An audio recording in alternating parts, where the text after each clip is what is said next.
Quiero saludar a la doctora Cecilia Pérez, quien ya está con nosotros. ¿Qué tal, doctora? ¿Cómo estás? Gracias por acompañarnos. Buenas noches, Santi, y buenas noches a todo el equipo y a la audiencia de Algo Anda Mal. Bueno, lo primero que quiero decir es que hace un par de semanas o 3 semanas quizá le decíamos a la abogada Cecilia Pérez que nos gustaría poder entrar y ver esta realidad. Y tengo que decir que a diferencia de otras ocasiones no nos han puesto límites. Lo que creo que es una decisión que marca la realidad penitenciaria, porque hemos pasado por un montón de ministros, de viceministros, de autoridades penitenciarias que han pretendido mostrarnos una realidad fantástica. Acá tenemos la mejor carne del país, acá tenemos la mejor cocina, mira, todo lo que es esto es una cosa maravillosa. Pero todos sabíamos que nos estaban tomando el pelo, porque apenas recorríamos un poquito y uno hurgaba un poco y se daba cuenta que la basura estaba bajo la alfombra. Y terminaba siendo un despropósito porque al final, a los 2 días de esa publicación, teníamos un nuevo episodio de violencia, de mala comida y de un montón de cosas que forman parte de la realidad indisimulable del sistema penitenciario. Esta fue la primera vez y la primera ocasión que nos han permitido hacer un recorrido tal cual es la cárcel y que hemos podido conversar en la cárcel de Ciudad del Este, en la cárcel de Misiones, en la cárcel de Encarnación, con los propios reclusos sin que nos digan, no, ahí no podés meterte porque te van a matar. Los reclusos tenían ganas de hablar y nosotros siempre, en todos los recorridos que hemos hecho como AAM desde el 2012 en adelante, hemos sido absolutamente respetuosos con aquellos que tenían ganas de hablar y con aquellos que preferían no aparecer en imágenes. Entonces creo que de alguna manera también la población penitenciaria sabe de nuestra intención a la hora de entrar a las cárceles. Entonces primero quiero dejar muy en claro eso. Y antes de meternos al desarrollo del tema que hoy tenemos en agenda con la viceministra de Política Criminal, al salir de ahí y después de haber recogido todas las amenazas que registramos y muchas de ellas, muchísimas diría, las filtramos finalmente para esta edición de AAM, hoy a la mañana, doctora, se dio un nuevo episodio de violencia entre el clan Rotela y el primer comando capital en Misiones. Sí, de hecho que yo estoy acá porque el ministro no puede estar, ¿verdad? Porque todos sabemos que él tuvo un problema de salud, está con su postoperatorio, pero me autorizó a contar que este episodio de esta mañana lleva a tomar la decisión suya de ampliar el concurso para el cargo de director del penal de Misiones. O sea, nosotros el viernes hemos alzado un concurso, si bien es un cargo de confianza, el ministro cede su prerrogativa para evitar designaciones políticas. Y en este contexto me ordenó adelantar esta noticia, teniendo en cuenta los episodios del día de hoy. El día de mañana se amplía la convocatoria para la penitenciaría o el Centro Penitenciario Regional de Misiones. ¿El concurso lo tenían para Tacumbú y lo tenían para...? No, San Pedro y Emboscada Antigua. Ajá, correcto. Que eran los centros penitenciarios que quedaron sin directores luego de los episodios que hubo en esos centros penitenciarios. ¿Y qué es lo que pasó hoy dentro de la cárcel de nuevo con el clan Rotela, el primer comando capital? Hubo un enfrentamiento y uno de los internos terminó internado, porque fue acuchillado. Y el trabajo que trata de hacer el personal penitenciario es mantenerlos a raya en la medida de las posibilidades. Así como ustedes dijeron, es una realidad que ya no se puede esconder, la carencia absoluta que tenemos nosotros de enfrentar esta situación con la poca cantidad de personal penitenciario que tenemos trabajando hoy por cada turno. Si hablamos de eso que mencionaba recién, que le tocó ver a Ricardo en la cárcel, un guardiacárcel en 3 pabellones en total, con eso se hace imposible que los guardiacárceles puedan reaccionar, si es que quisieran reaccionar eventualmente, en contra de algún motín que organicen los reclusos. Es imposible hacerlo. No solamente es imposible, el que lo hace se está inmolando, ¿verdad? Es por eso que nosotros estamos en puertas de una huelga que está anunciada para el 7 de octubre y que nosotros como autoridad estamos acompañando las reivindicaciones que son válidas y que estamos encontrando un topeo de parte del Ministerio de Hacienda, inclusive en los montos de la ley de emergencia penitenciaria. ¿Cómo es eso, ministra? ¿Qué topeos Y encontraron? en la ley de emergencia penitenciaria se establece una ampliación presupuestaria de 13.000 millones que nosotros no estamos consiguiendo que Hacienda nos dé los 13.000 millones. Nos pidió que reestructuremos nuestro plan financiero sobre la base de 6.000 millones, que era lo que había nomás luego, ¿verdad? O sea, estamos pidiendo algo que ya teníamos y no lo que la ley estableció que nos tienen que dar. Entonces, ese monto nos lleva a una afectación sustancial para los nuevos contratos, para aumentar la cantidad de personal penitenciario que tiene que apoyar a los que hoy están trabajando en estas condiciones. Cuando conversábamos hace poco en AAM de miércoles, te preguntaba respecto a la ocasión en la que ya estuviste en el Viceministerio de Política Criminal, ¿qué percepción tenías de lo que era ahora un nuevo agravante, que es la lucha de facciones criminales como el Primer Comando Capital y el Clan Rotela, por ejemplo? Nosotros en este recorrido, y vamos a ver parte de ese material ahora en el segundo informe que preparamos, notamos que ese enfrentamiento ya traspasó las cárceles. Y parte del Clan Rotela dice, acá se metieron con nuestra familia y nosotros vamos a vengarnos de esa situación. Está a flor de piel la rivalidad entre el Primer Comando Capital y el Clan Rotela, dentro y fuera de las cárceles.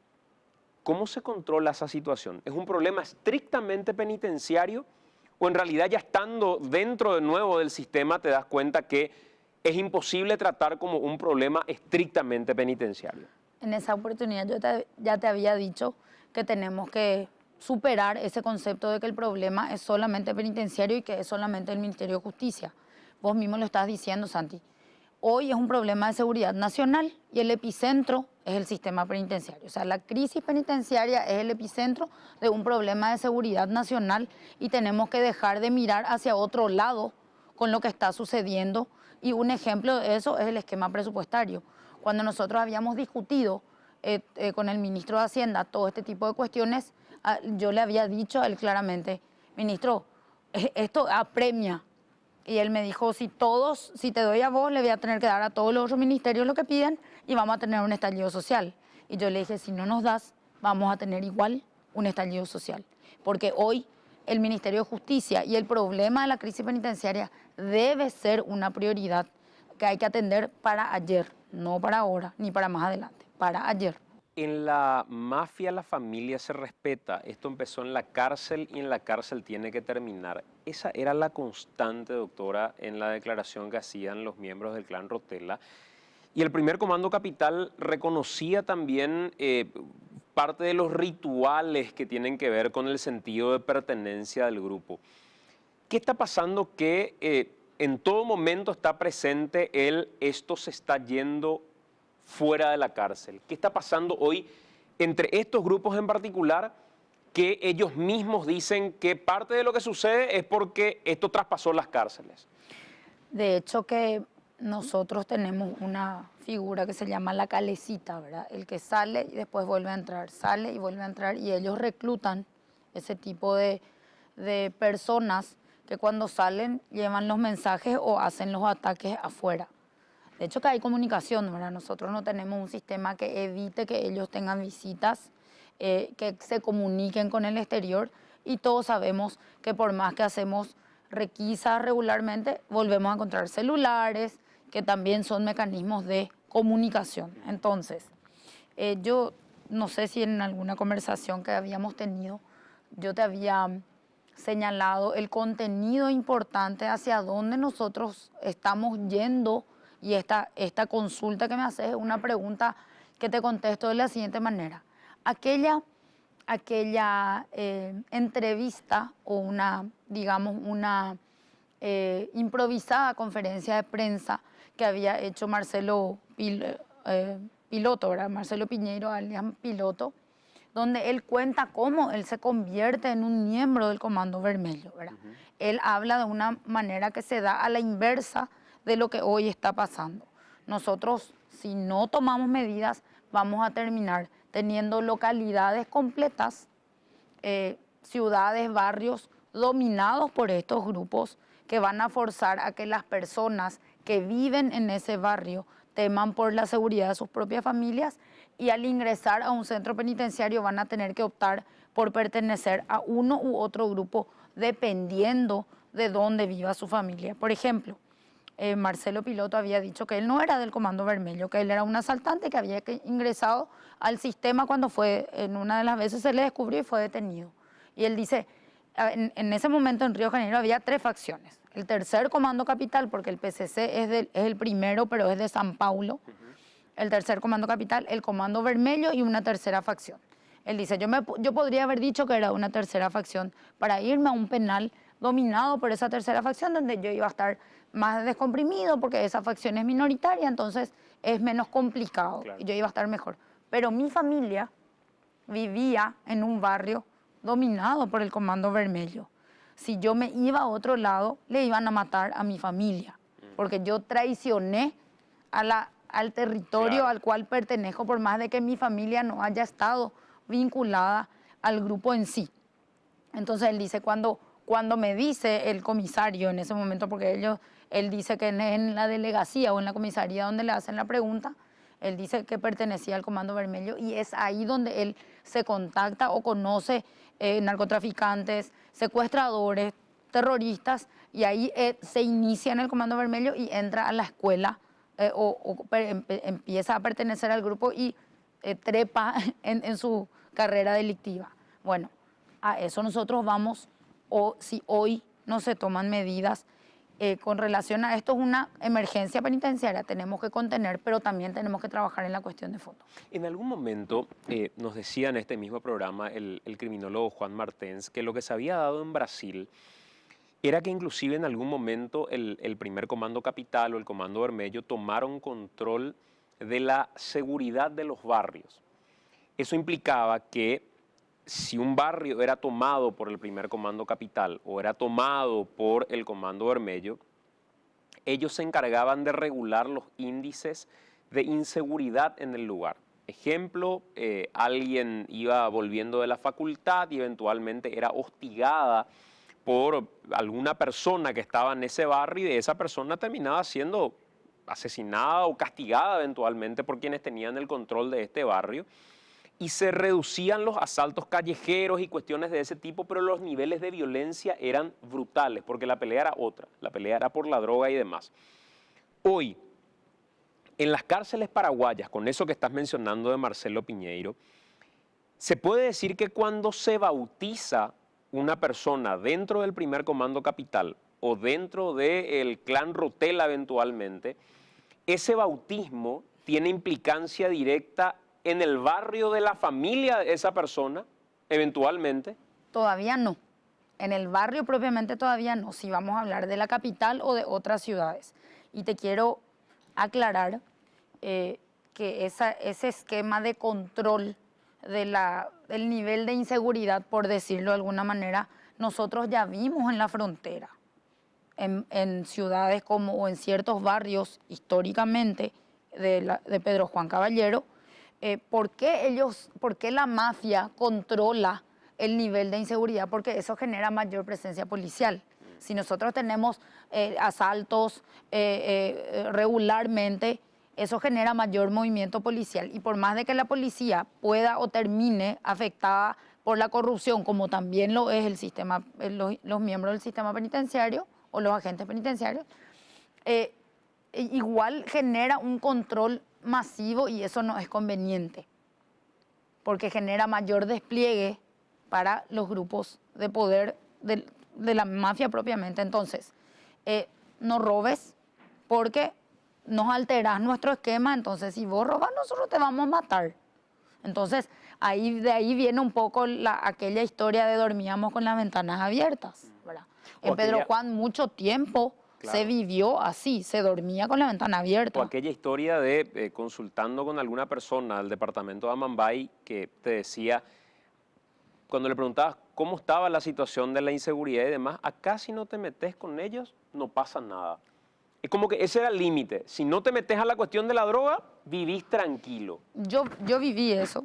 porque me fui, conozco gente ahí, me fui para un acontecimiento social y me dice una amiga, cuando le llevemos a ella a su casa, yo sé que en Asunción acostumbran a esperar que la chica se baje y entre a la casa.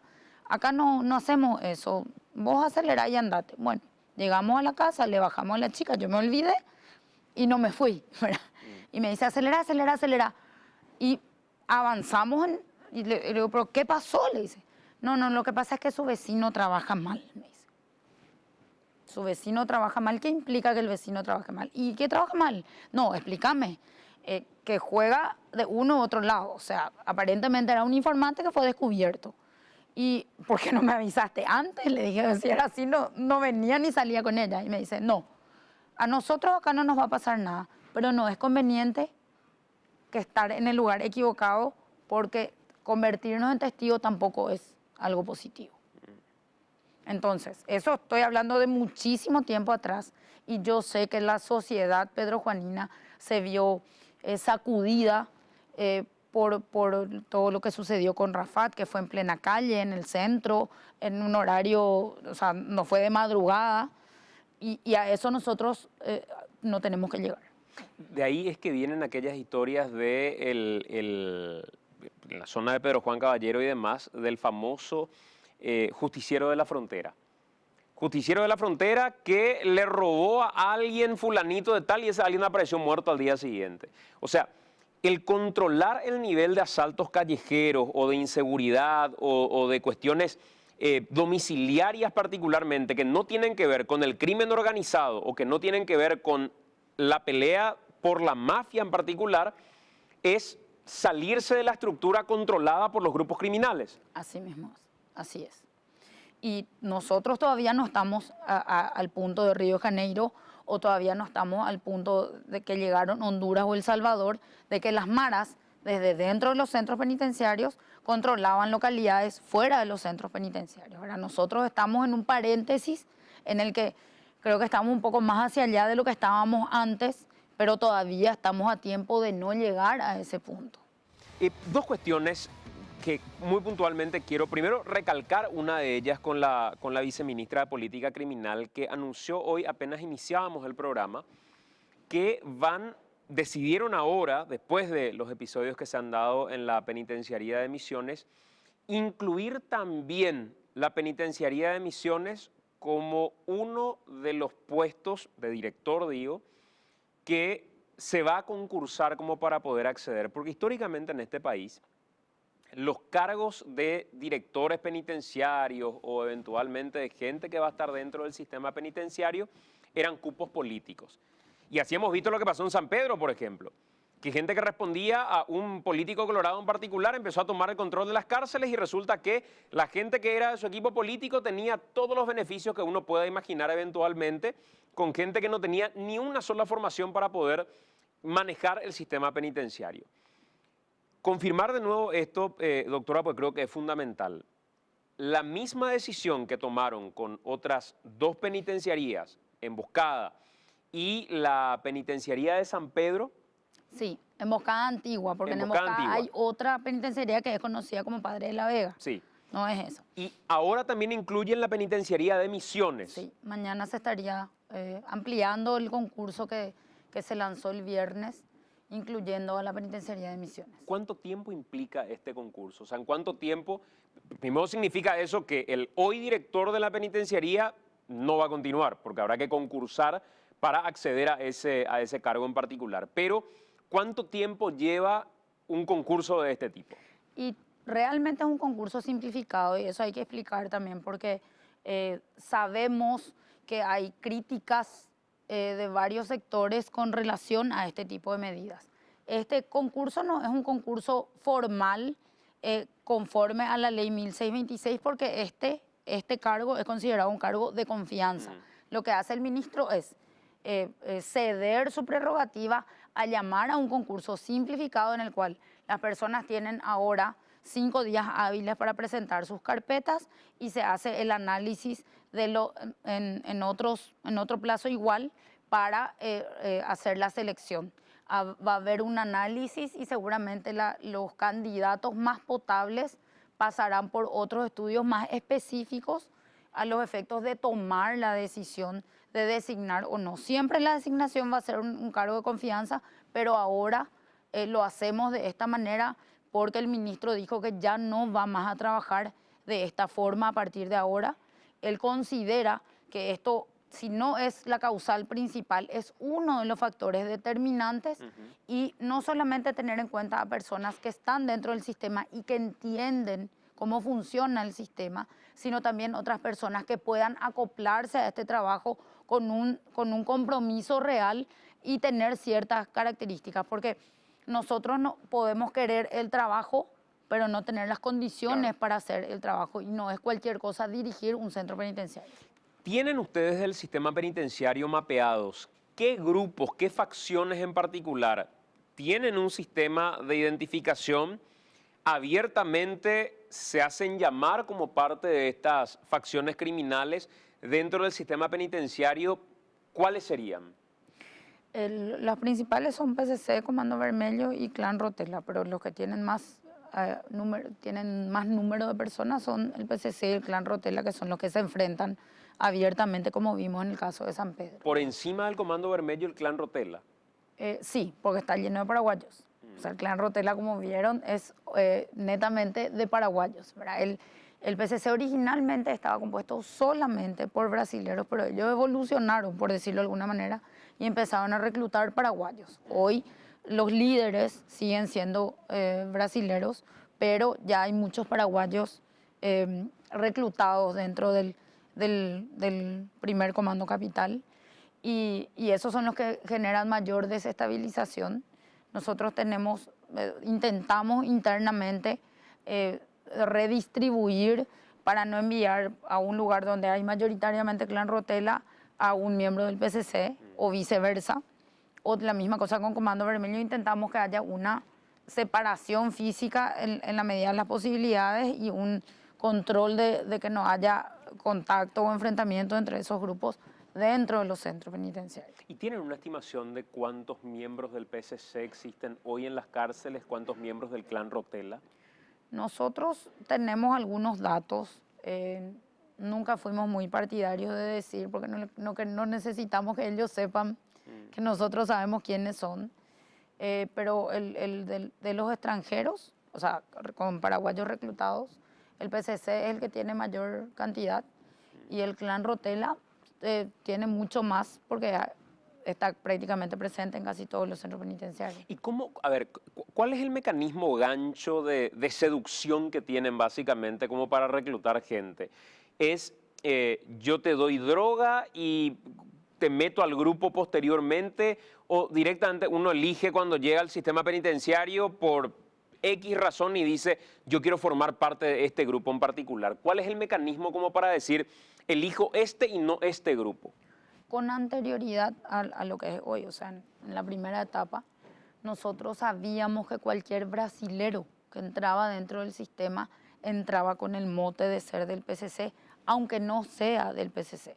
Si entraba con el mote directo o con la calificación de ser del PCC, era peor, ¿verdad? Y eso generaba, por lo menos en Tacumbú, eso fue una conversación abierta, ¿verdad? No le traigan más acá porque nosotros le vamos a cobrar. Sin tener la necesidad, porque nosotros hoy la información que manejamos es cruzada con la policía y con la fiscalía. Tratamos de trabajar ya desde el principio, desde que ingresamos coordinadamente, intercambiamos la información que tenemos, pero generalmente ellos aprovechan, y esto dicho por un interno, no es dice que o estoy inventando, el interno dice, yo estoy acá hace 4 años por robar un celular. Yo estoy olvidado del sistema, yo no sé cuándo es mi audiencia, no sé si se me acusó, pero yo tengo que sobrevivir, doctora, me decía. Si yo para sobrevivir tengo que matarle a alguien, le voy a matar porque nadie me está quitando. Y si ellos vienen y me piden que yo mate y que pertenezca a ellos para que ellos me protejan, voy a hacer. O sea, el mismo sistema lo termina empujando. Porque no me queda otra.